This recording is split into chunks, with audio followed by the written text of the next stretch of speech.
Hey, Will Brink here, www.brinkzone.com, and today I want to talk a little bit about Navy SEAL nutrition, supplements, training.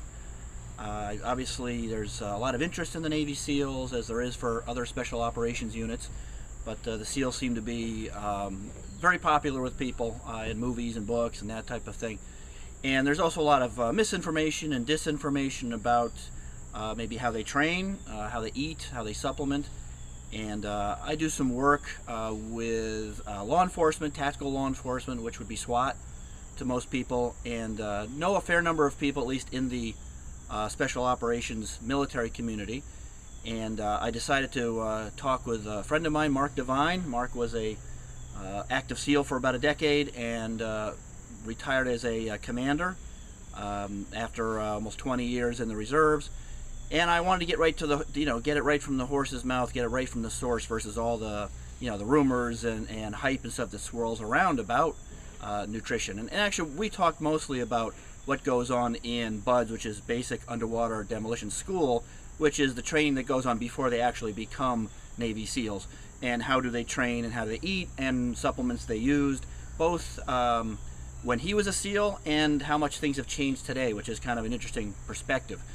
I don't think it will be what people expect. I think people expect maybe a much more specific and high-tech approach to some of this. Now, the training is quite specific, and high-tech might not be the right word, but it's quite standardized and specific, and it's changed quite a bit since when he was a SEAL and what it is today.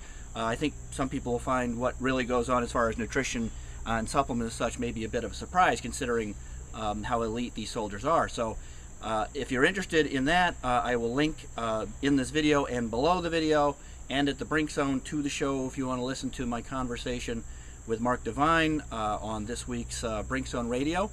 But being this is a video and if you don't want to sit down and listen to it, I will sum it up. I will give you the cliff notes. That is to say that the training has changed considerably from back in the day to today. It is quite specific. It is quite codified. It is quite scientifically based. The nutrition is really pretty basic. I mean, basically it's to stuff as many calories as they can get in and survive and go out and train, but it's not terribly scientific per se. According to Mark, nutrition has maybe improved a bit, but it's really not, certainly not what you might think would go on as far as a bunch of scientists sitting around figuring out the nutrition for these guys during BUD/S. Now again, once they get out of BUD/S, those few that survive BUD/S, that's a different issue, and there may be some different approaches going on there. And as far as supplementation, well, it's really hit or miss. It's pretty much left to their own devices. There are, of course, a list of supplements there that are off limits. They're not supposed to take during BUD/S, and there are some supplements that they might be taking, protein supplements and such. But it's not very codified. It's not very specific as far as them being given a certain type of supplement, saying you can take this, take that, take that.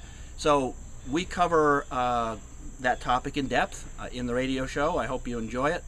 Please check it out. And if you like this quick vid, give me the likes and all that, and I'll see you guys on the Brink Zone.